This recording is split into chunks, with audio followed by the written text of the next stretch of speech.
So my name is Amy Caterina. Now I'm Amy Caterina Hill. And I'd like to tell you just a few things about myself. I make photographs, I do installations, I knit, I don't cook, I like don't like mint chocolate ice cream, that's my best friend. I like chocolate ice cream, I just got married, so I'm in that like honeymoon phase where I still think that everyone wants to see all of my honeymoon pictures and my wedding pictures. But I was really kind of smokingly hot, so I figured why not. I just got a puppy and I've been practicing this for months, but I still need my notes because I'm a lot like Dory from Finding Nemo. So yeah, halfway through I may actually go, hi, I'm here to talk to you about life lessons. So just bear with me, and I'm not going to look at the clock. Oh my God, it says I have 9 minutes left? What? Don't look at it. Have I talked 10 minutes? Okay, good. Well, I'm not going to look at it. I'm just going to assume that I will finish perfectly when I'm supposed to. Okay. Okay, here we go. Make sure that you say what you need to say to your loved ones while you are fortunate enough to have them in your life. Don't go to bed mad. Don't drive away in anger. Don't suppress tears until you have a stomach ache and a headache to match from welled up emotions. And be honest with yourself and those that you love. And I like to think that that's what my dad once said to me, but he didn't, not really. I'm an Italian, raised Catholic in Niagara Falls, New York, and my parents are talkers, like the big talkers. You know, we talk big and we talk a lot, but they never spoke about the big topics like life and death and sacrifice and what you wanted to be when you grew up and things like that. So I asked my dad, I said, why is this exactly, Dad? And I interviewed him for this talk, and I said, how did your parents address big topics? And he said, they just didn't. And I'm like, okay. My grandparents didn't ask him what his dreams were and what he wanted to be when he grew up. He fell into a plant job because in Niagara Falls, there were lots of plants, and that's what men did. And my mom stayed at home and raised my sister and I until we started school. So I asked him, well, how was raising me different? And he thought for a couple moments, and he said that he thinks now that talking in the household is now much more permissible. And I said, well, how did I learn how to be a good person? So I thought about this, and that became the topic of my talk, and I figured that I absorbed the unspoken life lessons and morals through watching humorous and wacky movies of the 80s for survival techniques. So my parents just figured I was smart enough to learn from their lead, ask any questions that I might have, and let pop culture fill in any of the gaps. Sorry, I drank a lot of water.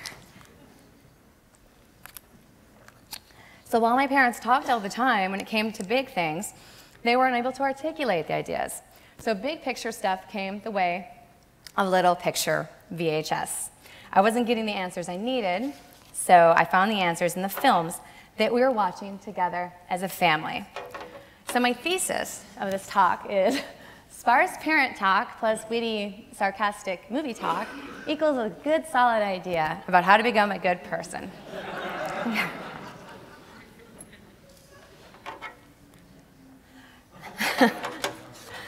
So my parents weren't the kind to say, do you want to sit down and talk about your feelings? Like, let's talk about how it is to be 13 or to be 11 or whatever. Because this is what talking about our feelings meant. Hey, what's on TV? So usually it was the A-Team or something pretty fabulous, so I was never complaining. Because when you're young, you don't really want to tell your parents all your emotions anyway. So in 1984, Ghostbusters was released. And I remember seeing this film in the theater with my dad and actually hiding behind him when the gargoyles came to life. And toward the end of the film, there's a heated debate between Gozer the Gozerian, a Sumerian god, and the Ghostbusters. And she said, they're all on the roof of a building in New York, and it's like the end of the world. And Gozer said to Ray Stantz, are you a god?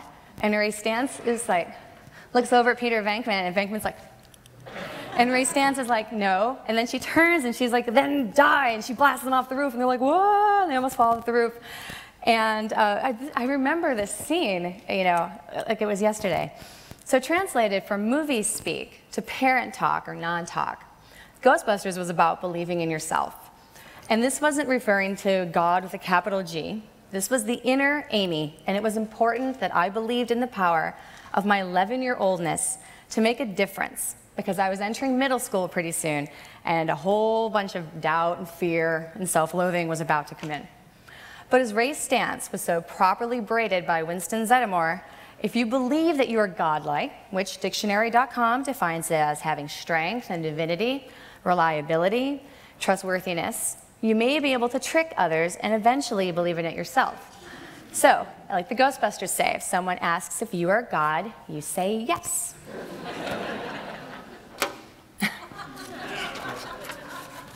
And I want to thank my husband and my godson for drawing all of these for me. Okay, so at 16, I was ready to learn how to drive. And my first forays behind the wheel were with friends, but as the driving test came closer, my dad said, well, I'm going to show you the right way to do it. And so we went to this place called the Love Canal, which is in Niagara Falls, and maybe some of you heard of it. No one lives there because it's a hazardous dump. So there was no one to hit, but after about 5 minutes, my dad just freaks out and goes, pull over, and then the next day enrolled me in driver's ed, which was every afternoon for an entire summer. So, that was how my driving with him, it lasted about 4 minutes. He still doesn't like to drive with me, which I don't understand. So I wasn't the model student, and my behavior led to my having a viewing of a Blues Brothers doctrine. When my driver's ed teacher asked me to back up, I checked my mirrors and I positioned my hands at 10 and 2, and I backed up, and he said, stop, and you've hit an invisible child. So I'm like, oh. So I put the car in park, and I looked right into his eyes, and I said, don't ever yell at me. So I was very calm. So I don't know how my parents found that out, but Niagara Falls is really small. We're all actually related. So when I got home that afternoon, I walked in the house, and the Blues Brothers was locked and loaded on VHS, and my dad pulled up a scene, and he said, so is this how you want to drive? And I think if you actually, reconsidering this part of the talk, I think if you look at any part of the Blues Brothers, since it's a car chase for like 93 minutes, but there's a particular part where Jake and Elwood get off the freeway, and they're being chased by many, many cops, and they're in a parking lot for a mall, and Jake says, you know, Motorhead, get us out of here, and Elwood's like, oh, you want to get out of here? All right, we'll get you out of there. And then it cuts to a scene with the man in Toy Star saying, do you have Miss Piggy? And the car goes right through the wall, and so it's like, da, da, da, da, da, da, right? And then just through the wall and just smash everything. So, but that was my dad's response to me learning how to drive. But I could tell, though, that my parents were quietly proud of me for respectfully asking the gentleman shouting inches from my face to address me in a more courteous manner. Respect was a prime directive in our household. It was not easily given, had to be earned, and when it was ignored, there were consequences. So in writing this talk, I called my parents to do some fact-checking.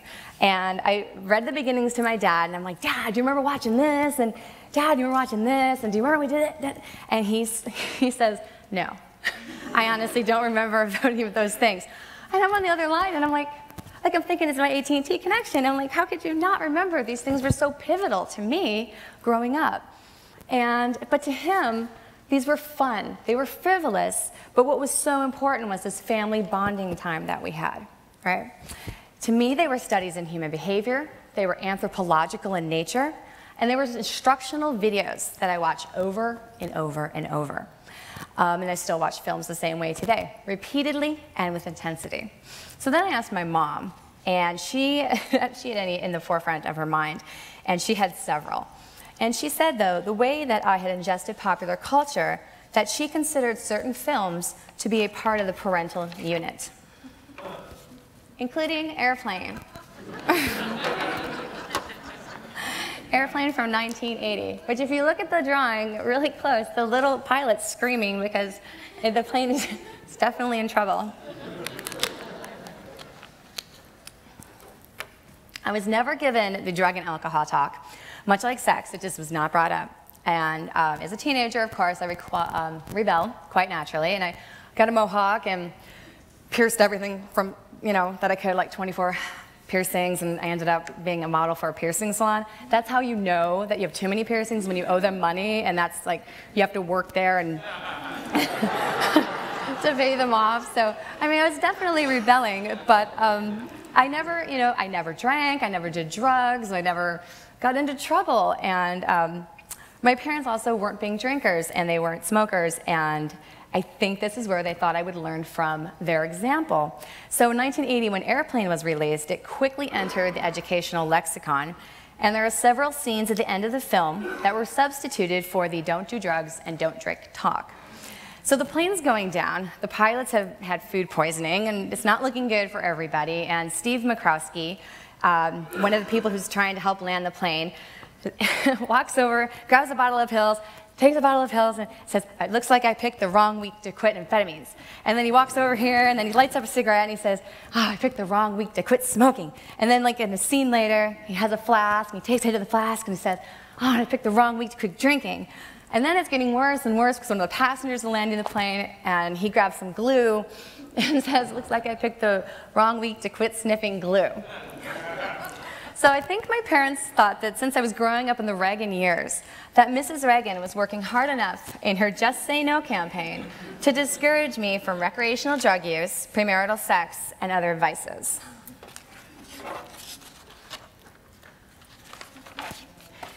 As a freshman in high school, I was experiencing isolation on a completely different level. As one of the speakers mentioned this morning, that geeks and nerds were in the 80s, were not the geeks and nerds of today. And in high school, I had big old, thick Sally Jesse Raphael glasses. And if you laugh at that, I know how old you are. She's not anymore. And my grandmother, who used to live 2 houses down from us, used to do home perms in the kitchen. It was just like, it was a really bad scene. And worse off, I was really smart. So of course everybody loved me because they're like, "Oh, Amy's real smart, she did the homework." So that's when Goonies entered, helping to raise me. At the end of the film, one of the little boys, Chunk, has befriended and saved a misshapen character named Sloth. And the police are trying to arrest Sloth for a jewelry heist, and it gets kind of crazy, and Chunk steps in to save him. And he puts himself in front of the police officers, and he says, "No, he didn't do it."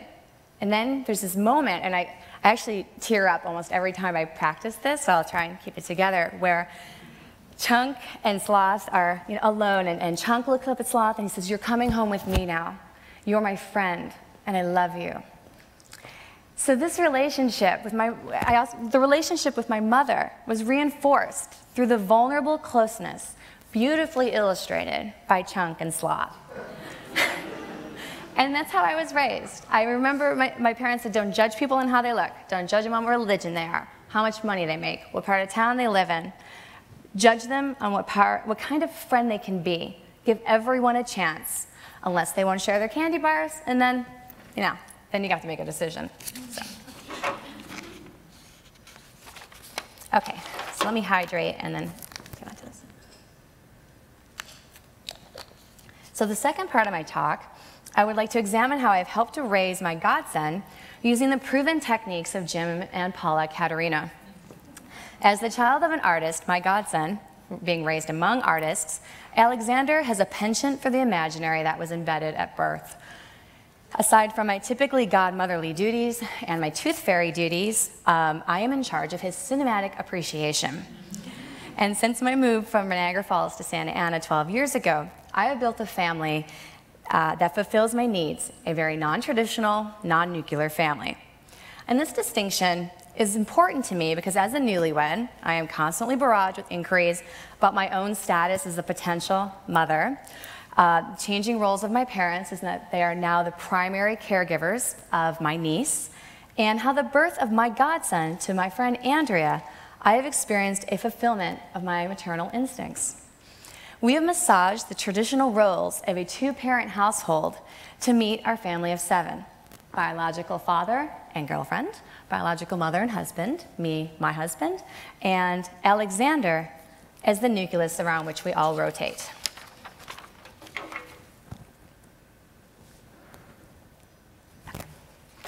So I would like to use 3 examples. This is like my favorite drawing in the world. I I would like to use 3 examples of how I have incorporated cinematic themes into my co-parenting of my godson, Alexander.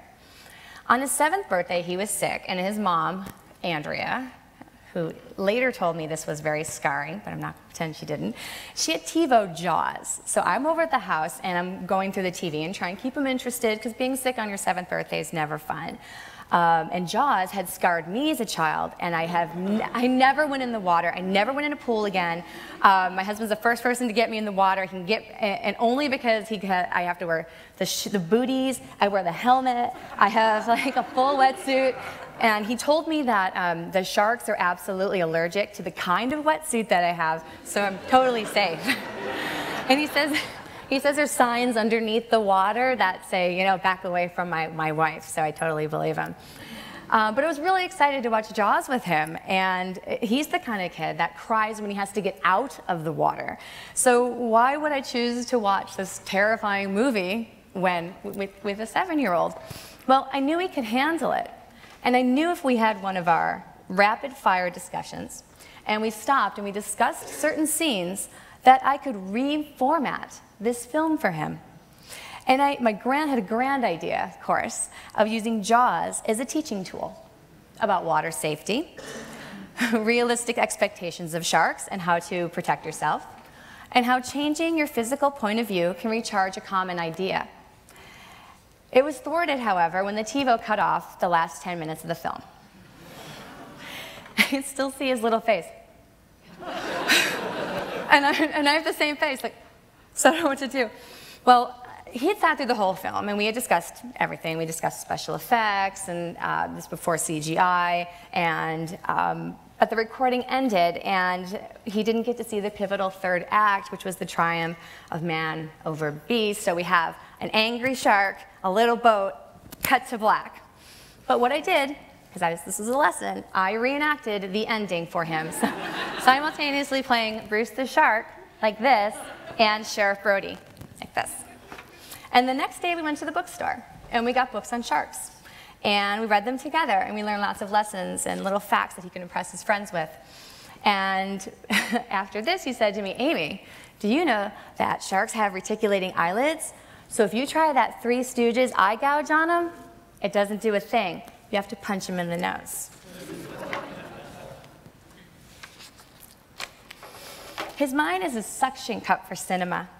He remembers details about everything we view together, and these interchanges are quite often the basis of our Friday afternoon date days. And one afternoon earlier this year, my husband Kevin accompanied us to How to Train Your Dragon. The story is about a young Viking boy, Hiccup, who befriends an injured dragon, Toothless, and makes him a prosthetic fin so that he can fly. Later in the movie, Hiccup loses a leg and is given a prosthetic. In the car on the way home, we're excitingly talking about what our favorite parts were, and Alexander says, I really like the part when Hiccup loses a leg and he gets a new one, like the one he made Toothless. To which I replied, what an amazing observation. Alexander noted the empathy in the final scene by pointing out that Hiccup and Toothless now had matching disabilities. He had the capacity, through his imagination, to share the happiness of the characters. It's now my turn to use movies to illustrate life lessons, and we didn't need an after-school moment to do so. We just needed a well-written and constructed film that provided the impetus for that lesson. And my final example is Avatar, which we also talked about today. At the very end, Jake Sully, this is a spoiler alert, but I'm pretty sure everybody's seen it. Jake Sully's changing form to one of the Na'vi people, and his eyes close, and the audience is left for a minute to consider that it may not work. Well, the theater's dead quiet, and then you hear me go, like that. Because Hollywood is a lot of happy endings, and I'm not like anti-happy ending, but I'm more Coen Brothers, No Country for Old Men happy ending, which is kind of maybe not a real happy ending, but that's more my speed, I guess. So I sighed and I thought, oh my God, I know this is going to be a Sun Will Come Out Tomorrow ending because it's a Hollywood blockbuster. James Cameron's not going to kill off the main character with 20 seconds left in the film and massive potential for sequels. I have all that experience, but Alexander doesn't. So he leans over, we're in the theater, and he leans over and he grabs my arm and he says, Amy, I think he's gonna open his eyes. He believed in the power of the happy ending. He had believed in right conquering wrong. And when Jake Sully did open his eyes, all the pessimism that I've been holding up for years and years and years and years about films was gone. And I joined him in a victorious smile, and he leans over and says, I told you. I said, you're right, you did test, you told me. While the life lessons my parents taught me were largely unspoken, Alexander and I have mindful interactions, aware of cinematic mechanisms and things not said. Thanks to their trust in me, my parents trusted me, as an individual, they thought I could handle problem solving and original thought, and thanks to them I have insight. And I looked at film as an interactive, expressive way of dealing with my godson. There is a dialogue going on back and forth between him and I all the time. He is teaching me, and I am teaching him. And the lessons that are embedded in entertainment, I believe, are a vital part of making a human being. He is a rare, imaginative thinker, and I like to think that some of this is from learning from me. He brings fresh eyes to the language of movies, and building on my experiences, views them in a mindful way that I wasn't really aware of in the 1980s. He surprises me with his ability to be so mature and introspective, far what we think and expect from a child. But he holds on to the wonder and the revelation that I felt in the 1980s watching the films like Goonies and Airplane and the Blues Brothers with my parents. Thank you.